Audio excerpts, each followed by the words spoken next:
this is EduQuest, and together we are on the search for better education. And today, one of my favorite people in education is with me, so I'm happy to have you on EduQuest again, Jon. And for those who don't know Jon yet, he is the founder and CEO of edufire.com. So. Thanks for having me, Kirsten. You're too kind. So let's do a little recap. Lots of things have evolved since our last and first interview. And maybe first topic, the SuperPass. So it had just been launched at this time back then. And now, after a couple of months, what's the progress, or how is it doing? Yeah, so SuperPass has been great for us. I think that both the teachers and students are really enjoying it. The teachers love it because for them, it gives them a little, I think, more consistency in terms of income coming in from students. They know that they've got a regular set of people who are all SuperPass subscribers who will take classes on a frequent basis. So it's nice for them. And then for the students, I mean, the students who are really serious about learning something, I think it's the best deal in education, certainly in online education. And so for them to be able to come and take, 5, 10, 15, 20 classes and just have to pay one monthly fee for that is a pretty good deal. Mm-hmm. And can you back us with some numbers there? So how many students use it? How many classes do they actually take then? And also from the teacher side? Yeah, so we haven't released any numbers around SuperPass, but we definitely have had, a lot of uptake, especially more recently as we've had more classes on the schedule. We've seen a lot. In terms of, teachers involved, I don't know. I think we've got, quite a few teachers. I would say it's grown probably, at least doubled, in the last couple of months from where it was when we started. So, no specifics, unfortunately, for you, but we've definitely seen some really good growth. That's great. And as we're in the numbers already, so EduFire got some nice funding, but already at the beginning of the year. So unlike other companies who like talking very much about funding or when they get new funding, you preferred to stay silent for a couple of months actually. And what was the motivation for that? Well, I think that, announcing funding is one of those things that, there are benefits certainly to doing it, and you can kind of, beat your chest and say, we're out there, we've been funded. But I do think also, too, it sometimes is a distraction. I think that at the end of the day, the most important thing for companies is to build real businesses, and, just because you've raised, $10 million doesn't mean you have a real business necessarily. So, we prefer to focus on, our usage and our customers and our user experience and our brand and all those things, as opposed to focusing on, how much we've raised and from whom and the other stuff. Okay, great. And actually, from interviews, like Korichi recently did on Mixergy.com, I learned that EduFire is a team of 5 at the moment, and then, of course, with some part-time help from some community members. But in general, the core team is just 5. So, and on the other hand, I see you launching. So, how do you manage all this? Well, we've got a great team. We have a team that's really dedicated to what we're doing. They're passionate about changing education, and we get a lot done with a little. We're very scrappy, and I think this is the advantage of being a startup is, the notion of forced constraints and the notion that, you don't have, teams of 20, 30, 40 people to throw at projects, and oftentimes that makes it easier to get things done more quickly. It's a little bit, a little counterintuitive, but I think that's definitely been the case with us. Mm-hmm. And so let's talk a little bit more in detail about one of the recent launches, the business channel. And this how I understand it, is basically created to help startups, and then together with the tech channel, also to fight this structural unemployment you are very passionate about. So just tell us a little bit more about the principles or your theory behind that, your thinking and ideas.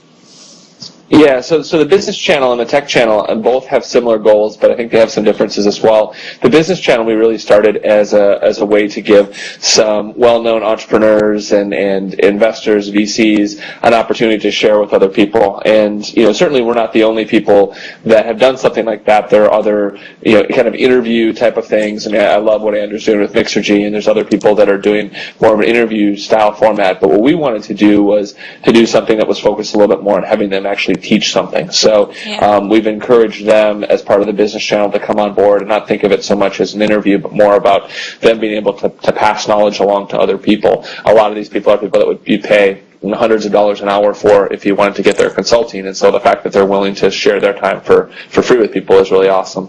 With the tech channel, we really think there's a huge problem right now in the economy that is not being talked about enough, which is this issue of structural unemployment. And structural unemployment, I won't get too academic here, but basically it's the people who are out of work, and they're out of work not because their company downsized or because there's they're between jobs or anything like that. They're out of work because their skill set is not relevant anymore. They learn, a skill or a technology that just there isn't a need for it in the market. And so we have one or two choices. We can put those people on permanent welfare, and they can live off the government dime for the rest of their life, or we can retrain them. And we feel that eduFire is one of the best platforms out there to be able to retrain people on new skills. So the tech channel has really been focused around how do we teach people, SEO and HTML and PHP and all these different things that people need to know if they want to find jobs, and we just think it's a very effective and efficient way to train them. And talking about the effectiveness and efficiency, do you know of a story you could share with us of somebody who took eduFire classes and then gave you the feedback, thank you, that was great, it helped me with maybe ideally, of course, with a job, or also, just applying for a job maybe? Yeah, we've got some stories like that. I don't have anything off the top of my head that I can tell you about, but what I can do is I'll have Koichi send you over some stuff. We've had some recent stories along those lines, which have been really cool to see. Okay, and then the big new thing, of course, is these CLEP courses. And for us in Europe, as at the moment we are still having the advantages of basically free education, but of course it's very different in the States, I think. But could you just tell us then maybe as a basis, how does this typical, let's say, Anglo-Saxon or American college career work, and how much do you have to invest? Yeah, so higher education in the United States tends to be very expensive. Tuition's been going up 8% a year for the last decade. If you go to school, say for instance at one of the University of California schools like Berkeley or UCLA, you'll pay 3 times as much money now to go to school as you would a decade ago. So that's an insane jump in prices. And it'd be one thing if these services were getting a lot better with time, but most people will, if you talk to them about higher education, they'll say either higher education at a minimum is staying stagnant. Some people will say it's actually in decline. So the fact that we're paying a lot more money for a worse product is really, it's unfortunate. Our take is, college doesn't have to be as expensive as it has been in the past. And at the same time, the more inexpensive alternatives can actually be of a very high quality. So most people who come to eduFire right now and take classes will say that the quality of their class, the quality of their teacher was really good. They're really impressed with, people like Marco and Nana, all these different people that we have teaching and the quality of the classes. The challenge is if you're pursuing a degree, you can come to eduFire and you can learn, but that time spent in the classroom does not necessarily get you any closer to getting a college degree. So what we wanted to do is kind of bring those worlds together and allow people to come to eduFire, take classes, and then once they've taken those classes to be able to sit an exam, which if they pass that exam will qualify them for college credit. Great. And So compared to, let's say, an average college course, how much could I save on EduFire? So doing this preparation there. Well, the gold standard within, I won't say the gold standard, the most popular option within the online education space currently is the University of Phoenix, and they have about 330,000 students. The University of Phoenix will charge you about $500 for a credit. So if you want to take a 3-credit class at the University of Phoenix, it's going to run you $1,500. If you take, say for instance, one of our 3-credit CLEP courses on EduFire, it'll run you between $100 and $200, and you'll pay an extra $70 to sit the CLEP exam. So your total cost is going to be, maybe $200 or $300. So essentially an 80 to 90% savings over actually going to the University of Phoenix and taking a class. We think that's a pretty good deal, especially given the fact that you have a live class, you have interaction with your instructors, you have all these different things happening that really mimic or are similar to what you would get if you actually attended a college or university, and you can do it at a much cheaper cost in a much more convenient fashion. I agree, and being an attentive reader of your blog, I liked very much this expression of taking the power back. So, and I think that's what EduFire is doing. So, I hope it will get the acceptance, but I think so that it deserves very quickly. So. Cool.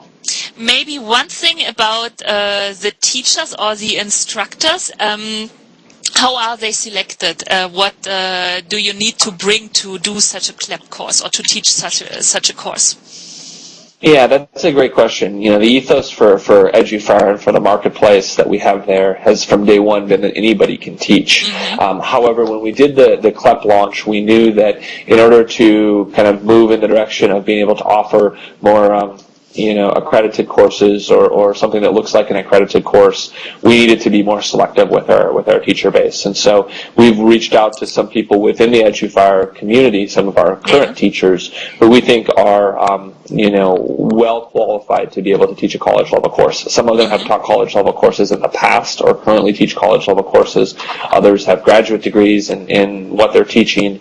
So we wanted to find the people, not necessarily to say that they're the best of the best, although they're all really good teachers, but more looking at qualifications and saying these people are qualified to teach this type of course. We're also looking for additional teachers on that front. So if there are people out there who feel that they have the qualifications to teach a college level course on EduFire, we'd love to talk to them. Koichi at edufire.com, Jon at edufire.com. Let us know. And so the entry barrier, let's say at the moment, is an American master, or basically if somebody's in Europe but thinks he has the same qualification, so it would be a master's degree roughly to teach one of these CLEP courses. Yeah, I mean, the good news is that in theory anybody could teach a CLEP course, but one of the things that we really want to do is have this look and feel very much like a traditional college course. So we've gone and looked at what are the requirements, and the requirements for teaching a college course really vary depending upon the school, depending upon the subject. So there's no kind of black and white, this is what we will accept or not accept, but in general, we'd prefer to have people with graduate degrees, we'd prefer to have people who have some experience teaching at the college level. That would be our ideal for us, for sure. For sure, I understand, and of course, in general, I know that you and of course EduFire believe in the philosophy that the market regulates itself. So the good teachers or the best teachers will also be the most successful ones, whereas the other ones would go a little bit behind or not get this attention maybe.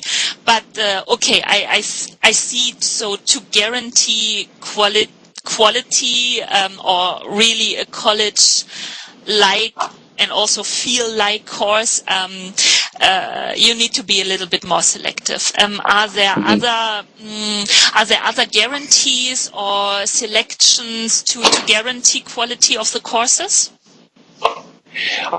So we do have spent a lot of time with the teachers who are teaching the club classes, and specifically where we've spent time is around structure. So a lot of what happens on eduFire right now, for better or for worse, is fairly unstructured. We don't, work with teachers to craft, a syllabus or spend a lot of time on the curriculum, things like that. Teachers bring their own material to the site. They bring their own teaching styles, all these types of things, and we're fine with that because ultimately at the end of the day we feel that the community can be a very good judge of who's a good teacher and who's not, who's effective and who's not. With the club stuff, ultimately we want to make sure, again, this has the look and feel more of what you would expect if you were to go to a college or a university. And so with the teachers, we've worked with them to put together a syllabus, to talk about what kind of materials they're going to use in their class, to think about what are the goals of the class. I mean, ultimately the goal of the class is to allow the students to pass the club exam, but there are other goals. One of the things that we really feel and are very passionate about is that online education should not be looked at as a poor alternative to traditional education. A lot of people think of the online education companies that are out there as being substandard, and we don't want that. We want people to think of this as being every bit as good of an experience, independent of the accreditation and the credits, as good of a learning experience as what you would get in a traditional college or university. When I see all this, it started 2 years ago as, let's call it maybe the pure EduFire, now the SuperPass, the business channel, the tech channel, the CLEP courses. Do you see, or maybe would you also do that they are limited in a certain way, so that there is a natural limit of the size of EduFire? I'm just asking because when I think of some portals like eHow, that could be off-putting by just being overwhelmed by the amount of things you can do there. So sure, EduFire is still kind of focused, but do you think there will be a limit, or will you just go on and with all the success I wish you, of course? It's a great question, and I don't know that I have the answer to it. I think that what we've seen with marketplaces and have tried to adhere to with eduFire is to listen to the community. And we've driven a lot of the growth of eduFire based off of what people have asked for. We started with being languages only, and we noticed that people were sticking classes in to, they were sticking PHP classes into languages because they figured it was a computer programming language and that must qualify. So, we see enough of certain things happening and we want to respond and be very responsive to the community. I think that's the only way that a marketplace is successful. If you try to do things and the community doesn't want to go there, you're not going to be very successful for very long. So, I think at the end of the day, the goal has always been and still continues to be, how do we provide a better educational system? It's what I'm passionate about. It's what you're passionate about. And, as long as we keep our ear to the ground and listen to what our users want, I think we'll be successful with that. I definitely agree. So, as we both want to change education, and of course we are in a group of people and fortunately not alone, do you have a suggestion or maybe a thought of somebody I should do an interview with in the future? So maybe who is not yet on my list. Yeah, I'll have to cross-reference your list with my list of people that I want to hear from. I think that there's some really interesting stuff happening right now. There's some interesting stuff happening at, kind of the startup level with people, there's a lot of interesting stuff happening with educational video companies. There's a lot of more of kind of like the produced video. There's some really interesting stuff happening in the gaming space, educational gaming space right now. So I think there's a lot, and I think one of the things, and we had a dinner recently in San Francisco for a lot of the CEOs here in the Bay Area who are doing education-related companies. And I think what's really interesting is everyone realizes there's some big opportunities here, and at the same time, I don't think anyone has all the answers. And I think that that's one of the things that makes it really fascinating for everybody kind of looking at this industry, is that, people are figuring things out, but there's also still a lot of questions yet to be answered. And it's a $2 trillion industry, so there's going to be a lot of time and a lot of opportunity for a lot of winners. But I do think that it's fun to bring these people together. And I think what you're doing and some of the other stuff that's going on with different conferences and whatnot is really really good, because the more that people can cross-pollinate, share ideas, help each other out, I think the more likely we are to all have better success. So, thank you, Jon. As always, it's a great pleasure, and also listening, to your ideas, hearing about how passionate you are about changing education. I think all of us, or many people, are. So, thank you again for this interview. It was great, and I enjoyed it a lot. Thank you, Kirsten. It's always a pleasure, and I love what you're doing. In any way I can be supportive, just let me know.